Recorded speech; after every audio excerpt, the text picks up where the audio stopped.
left is. Okay, so short version. Yes, This is kind of a long story. This tree was started from a cutting that was about my finger length, and I rooted it. Had no idea what I was doing, so a few years later I had this long, tall trunk that was really uninteresting and boring. Had a bunch of branches on one side, no bends. I almost brought it to the auction or the raffle. Somebody could have had it. But I looked at it one day and I was like, I turned it on its side and thought, okay, well this might make a cool composition. So turned it on its side, got it to root, cut the original root system off, and so now all these trunks have roots under them and they're all connected. So that's a raft.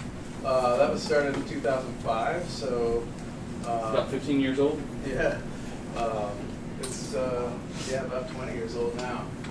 And so yeah, from nothing, this particular tree, at this point, I tried to show it without any wire on it. There might be one or two in there, so I was really kind of happy to be able to present it without having any wire to hold these branches in place. So might not be as quite as tight as everything else, but the 3-point display, it works really well. Had the stand actually made for it a number of years ago, just to fit that size tree. It was a pretty special tree in my collection and will remain a pretty special tree. Very unique. You don't see a lot of rafts done. I've had a lot of success doing it, so Tyler told me I should start one every year. He does a great job with them, and that's something that it's come a long ways. I remember one of the first times working on this tree to what it is now. It's come a long ways. Really cool tree. It's an award winner too. What? It's an award winner. Yeah. How big do you want your tree? You know what I'm asking you. Is it a feminine tree or a masculine? There we go. Feminine or masculine? Is it old or is it young? So, depending how you answer that, that'll dictate how you style a tree. So you've got a really strong masculine tree, you're going to have often very heavier, stronger pads. Have elegant tree, you're going to break those pads up so they're a little bit softer. So this tree here is well done. You really come look at this, a lot of really small pads on here. To me, this is a very elegant tree. So you have much smaller pads overall. I really like, again, being a raft, you were able to, early on, keep that root system very flat, and we were able to get it in a really shallow pot to kind of accentuate that raft feeling. As far as the display itself goes, I really like how, one of the things you think about, you're setting your display for exhibition, people are looking at this. So he did really good by pairing this tree with that stand to help elevate it a little bit more. So as a viewer you go by, you're not having to bend down as much to look into it. You imagine if it was sitting right on the table, you'd probably lose a lot of the appeal because you just don't really see into it. So having that stand that gets it up is really nice. Nice elegant stand, still sturdy, strong feet, but with the carved out motif it has on the front gives it a little bit of an elegant feel to it. So then you paired it with a nice trident maple, good size, small tiny little accent with the fern on it, and I like that. So overall, really well done tree. I like seeing, again, this is something that's, bonsai is very accessible. You can get good bonsai in two ways, and it's all about time. You can either buy that time by going out and buying a really nice tree, or you can spend that time growing that tree. And this is one of the examples. He's built his collection, and everybody should build your collection with both those things. And this particular tree, he's built that. So he's been 15 years. It's older than that because it was a tree before that. So spending a lot of time, you can get a very nice material. It just takes time to do that. So really well done critique, or really well done exhibition. What does everybody think about it? Really well done. All right, next tree. Mike, tell us about this tree. What type of tree you got here? That's a Japanese white pine Zuisho variety. It's very short needles, which makes it, you can get it sculpted a whole lot better and give it definition. That particular tree I haven't had for all that long. I bought it as a finished tree, and I have other trees that I've had for 25, 30 years, but this tree is right and prime for show, and worked with Tyler on it, and we agreed to send this one in for the show. and it went to him, and he did some detail wiring on it, and then took it to the show and to the Nationals. So Zusha white pine, that particular variety, known for really, really tiny needles. White pine, often white pines, so we got another white pine over here. So you can look at the needle size, very different for the two different varieties of white pine. But really, Zusha, really, really tiny, tiny needles. That's why they're prized. So again, we talk about masculine, feminine. Is it old? Is it young? A masculine tree, I would say, what do you think this guy is? Is it masculine or more of a feminine tree? Masculine. Is it old or is it young? Old. Old. So we have a masculine tree, heavier pads, old. We want to show off the old aspect of that tree. How do we know this is an old tree?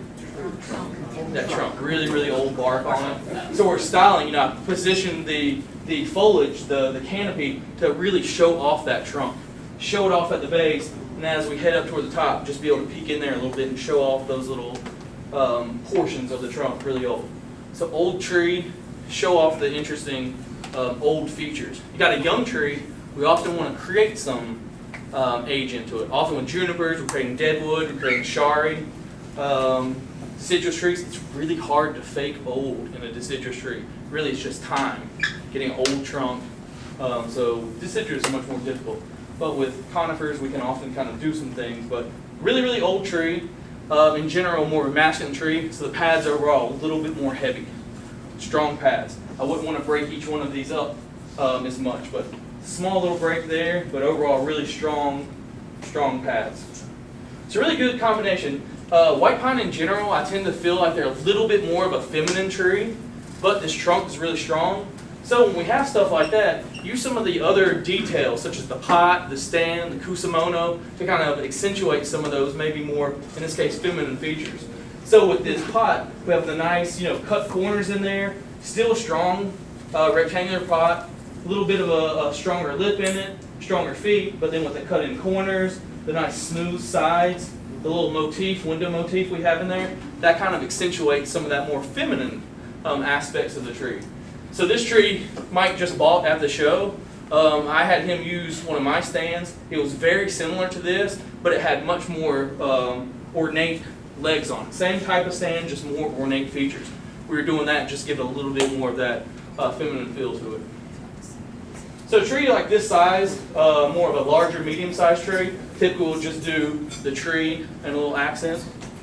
So I think it's well done. So overall, the stand, the pot, the tree, I think they really, really work well together. Nice old tree. Any comments or anything about this? It shows age. One of the key points is the different pads are all at different levels. You don't want them all at the same height because the tree in nature, an old tree, the branches will go to the sun and they will naturally separate like that. Right. And display them out so that they can get the light inside is real important. So this, one of the challenging things that will often happen when we have old, really, really refined trees like this is often we'll get them to this stage, and then the next trick is how do we keep them healthy and happy for the next few years? It's gotten really full, we've grown it really full, really strong. Now the next thing we'll do is really work on almost thinning it out and keeping it cut back so we can easily get back to a full state just like that. So really challenging once you get old trees, how do you consistently keep them in healthy, keep them in shape? Often we kind of have to set them back a little bit. In some cases we completely restart those trees, set them back 10 years. In some cases, a tree like this, we'll set it back a year or two, so over the next year it can kind of get back to this. And we'll consistently kind of do that until we maybe have some issues, or we want to completely change it, maybe a branch dies off, maybe it just stays really healthy and we continue to do that for years and years. So really nice tree, really old. It's going to be really hard to see high quality trees like this in the United States, but this is a great example. And again, really happy you guys as a club are doing stuff like this. So good job, Mike.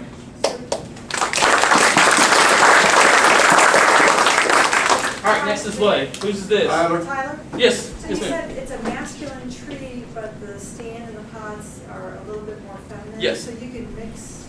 Yeah, so ideally what you want to do when you're thinking about that, when you first work on your tree, first thing you do, is it old, is it young, is it fat, is it skinny? Decide, is it more of a masculine or a feminine tree? when you're kind of prepping the pot, the stand, all that for a show, you want to think about what is that? You put it in masculine or feminine. For the most part, you want to use some of those characteristics from the pot and stand to echo that same sentiment. Strong, masculine, but we also, specifically with the white pine, really tiny needles, the zoysia, really tiny needles, tends to be a little bit more feminine. We want to trickle in some of those feminine features just to kind of continue that story a little bit. So often you might have a really strong tree and you want to soften it up. Maybe by the stand, maybe by the pot, that's kind of how you can do that. Does that make sense? Mm-hmm. All right, next display. Whose is this? My tree. All right, tell us about the tree, Tim. So the tree is an old Japanese import. I acquired the tree about 2.5 years ago. Since then, done some work to fill out the pads a little bit more, get a little bit more denser, healthier, repotted it into this pot. This is a Gyozan pot.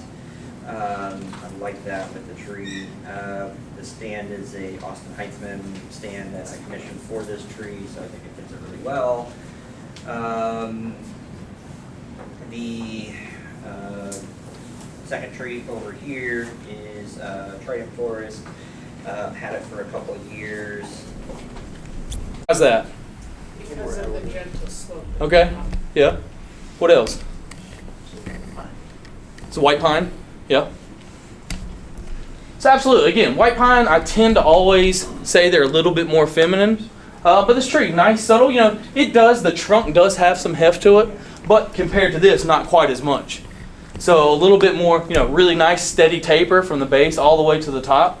So we really tried to take this tree and give it a little bit more of that feminine touch to it with this pot, those cut-in corners, but at the same time, still a little bit stronger, not too ornate of a pot, simple, stronger feet.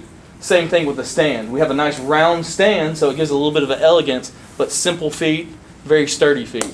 So kind of using a little bit of those features to kind of tell that story. So overall, really nice display. Tried to, again, with this one, break it up so the pads aren't just one giant canopy, breaking that pads up a little bit, really showing off the branches. Really, one of the things you want to think about when we have a tree with some movement in it, for example, this is moving right to left, we want to be okay with extending out that left side and keeping this right side a little bit more compact. That's how you can help kind of show off that movement. But really overall, nice display. Each detail we have, when we have a conifer, we're going to put it in an unglazed pot. When we're putting it on display, you want to have some things that still give a little bit of a touch of color there. So we have in the Trident, nice colorful pot. Ideally, it would have been nice, maybe another month from now. Seasons don't always work out for us. It would have been nice to have, for a fall show, those leaves changing a little bit, showing that color. But we have nice color in the pot and in the accent as well, providing a little color. So overall, really, really good display. Nice old tree. Well done, Tim. Well done. Yes, sir. Do we know how old these two white pines are? So if I had to guess, I would probably say this one right here, I would probably say anywhere from 85, 95, 100 years old. On this white pine, I'd probably say easily 65 years old. This guy, about 20 years old. He'll get there. All right, we're going to continue the tour out the hallway. We're going to go to the other two. See if he'll come in and draft it for me with you how we got it. Do you have a picture of it before it was all styled? I have several. Yeah, I can show you. I have pictures when it came off the mountain too. Just a Was the gin alive off the mountain? No, that's been dead a long time. I think probably a very, very long time. So it is interesting with this tree. You can see. I mean, for however many, probably a couple hundred years it was on the mountain, it only got about this big. But at some point, something happened where it went crazy and started growing over this way.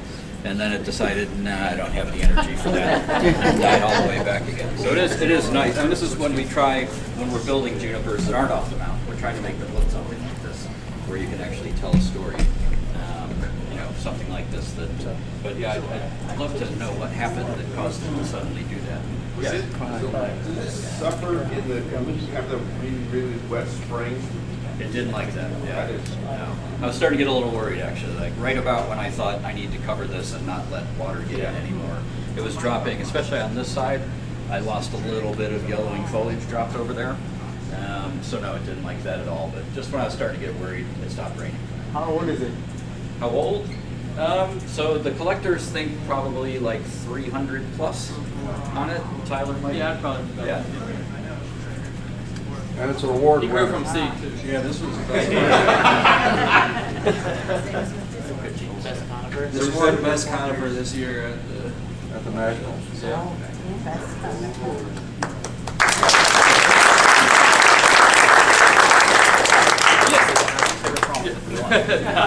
So I like, this is a really awesome. One of the things having been in Japan for a long time, studying over there, seeing their trees, coming back to the States, seeing the trees that we have, I think we have some of the best Yamadori in the world. I think some of our trees easily rival what they have over here. I mean, this is a fairly, I won't say normal, but this is, these are out there. This, backcountry guys, they collect stuff like this fairly regularly. This is an amazing tree. Really awesome. The movement on it, the taper, one of the most important things for me, good taper from the base of the trunk all the way to the top. Good taper from the base of the branch all the way out to the ends. Really good example of that. Great movement in it. That's really cool. So then you have, without even this deadwood, this is a really sweet tree. And then you have this deadwood on it that's telling that story. Something like that, I think we really have some great trees in America. It's really cool to see this stuff, turning into bonsai. It's a really great example of a tree. I really like the combination of the tree, the pot, and stand. I think that works really well. Elegant. To me, this has a bit of an elegance to it, though in general, if I had to put it in a category, it's probably a masculine tree. But with the movement it has on it, that deadwood out here, a little bit of feminine elegance there, I think that's really nice, echoing that in the stand. Strong, really powerful pot, I think fits the tree really well. So I really like too the overall story we have going here, knowing that this is from our mountains here. Kind of tell that story. When you're creating a display for a show, for yourself at home, for your guests that are coming to a dinner party, try to think about telling a story with the tree. Using the tree, using the pot, using the stand. Maybe we have a scroll, the kusamono we use, the secondary tree, the secondary items we use. Try to tell a story. So with this, we have a nice, just the stone. Is this having significance? That's from Missouri here. This is okay, cool. So we have, again, but we're kind of telling that story of this tree overhanging off the side of the mountain, and then we kind of see that distant rock, maybe. So a really cool story we're telling. We can kind of go out to the Rocky Mountains. You can imagine seeing something similar to this. So I think overall, very well put together display. So again, more of a strong tree. It's okay to have those pads a little bit heavier, a little bit bulkier. For me, maybe I would split them up just a tad bit, maybe on this main one. But really good feel to it overall. Yes, Chris is right. I have, working with the Rocky Mountain junipers, again, some of the best trunks I think we have rival that in Japan. The foliage is something we're struggling with. I think we're still trying to figure out. One of the things I would suggest to Chris, and I think I've told him, is with this foliage, kind of watch it over the next couple of years. If it tends to stay really tight, definitely take some cuttings of it and propagate that. In my experience, we see, they're up in the Rocky Mountains, not getting much water on them, not getting much attention. We take them out, good soil, good water, a lot of fertilizer. They tend to get really strong and healthy and happy, and often they tend to kind of just grow really well and be a little bit loose. So it'll be interesting to see how that kind of develops over the years. And for us knowing that, maybe that's something we tend to starve them a little bit more, which I do with watering, keeping them a little bit dry throughout the growing season so they don't have as much water. Maybe waiting on fertilizing them a little bit later into the season to help make sure that if it's going to be a good foliage, we can kind of keep it at that over time. So a little bit tricky species to work with, but we have to figure it out one way or another. It will be interesting to see how that develops over time, and whenever he's ready to call me and graft it, I'll do it in a heartbeat. But again, great piece of material. This is really great stuff we have in the country, and we can work with this. So really happy again to see You know, what you guys are doing here in St. Louis, creating displays like this. And again, award-winning finest, what is the finest conifer? Yeah, finest evergreen. I mean, that's excellent. Y'all got some great representation from here. So very well done display. I like it a lot.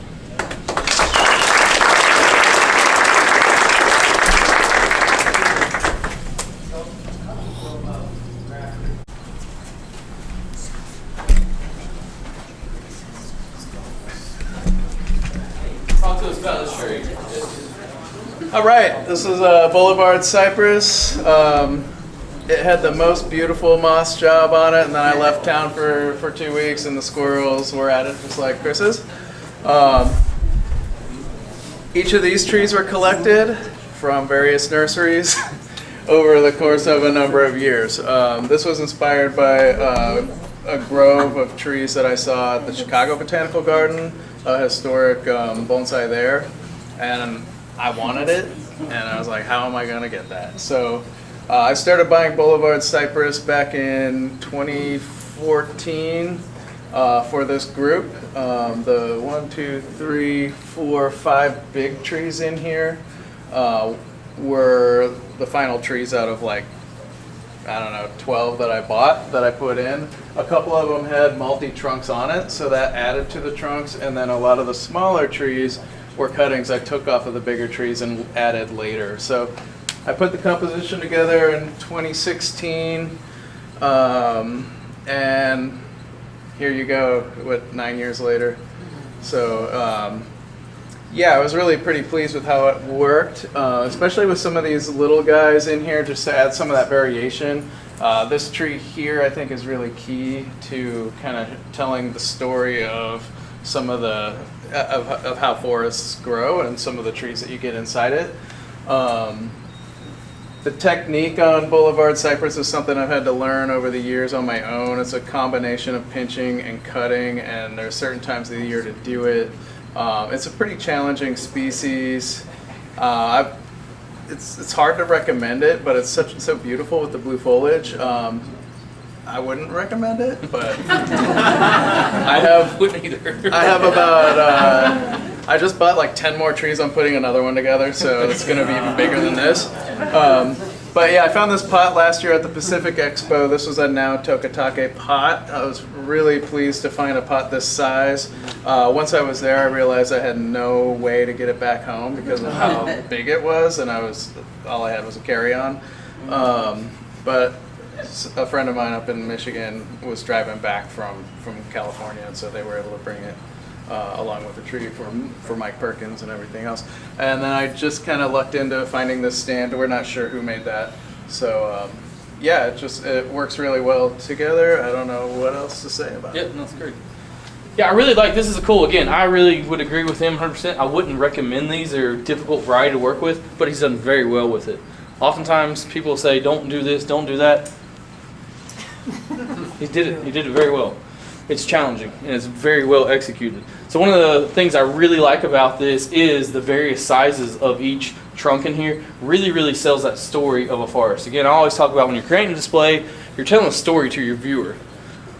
Use all the items you have to kind of tell that story. With this, he did a really good job at having various sizes. And again, I 100% agree with you. A little trunk like this sells that without maybe this little guy here, maybe this here. It wouldn't really sell that story of an ancient, really, really giant forest. But by having that smaller scale of a young tree here, it really sells that story. So I think that's really well done. Again, difficult species to work with, but overall he's done a great job at developing it, having a lot of branching. A forest, often with forest, a little bit more of unless you're going to have maybe like a black pine forest, a juniper forest with really heavier trunks. Often forests in general a little bit more feminine, so a lot of breaking those pads up, so a lot of really fine branches, a lot of multiple pads in here, I think done really well. I really like the combination of tree and the stand. Often this is a kind of a quintessential tree that we'll use with deciduous, or quintessential stand we use with deciduous trees with all the little pegs here. I think it sells and helps kind of accentuate that vertical story of a lot of trunks. So I think the tree and stand work really well together. Maybe more of a heavier composition, So it does provide a little bit of mass, but again, a little bit more of that softer features with that that motif there is done really well.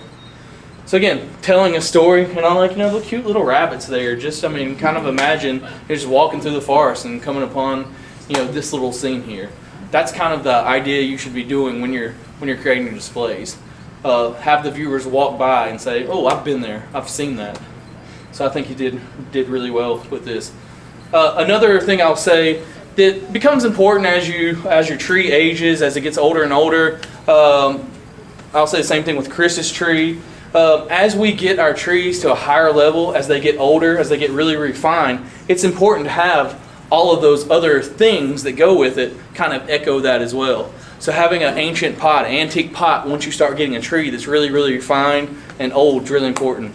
I've seen one of the mistakes often people will do is have these really nice trees they've been working on in a long time, and they'll put it in a brand spanking new pot that has, just a really shiny look to it. It just doesn't really feel right. So think about, as your trees get older, your pots, your stands, all those little things should get a little bit older. Young trees can go in, newer pots just fine. That's how we get some of that patina on those pots, by using them. But once you get to that show level, really refined, high quality trees, make sure that each one of those things kind of echoes that as well. So again, really well job done by all the the St. Louis guys. Good job.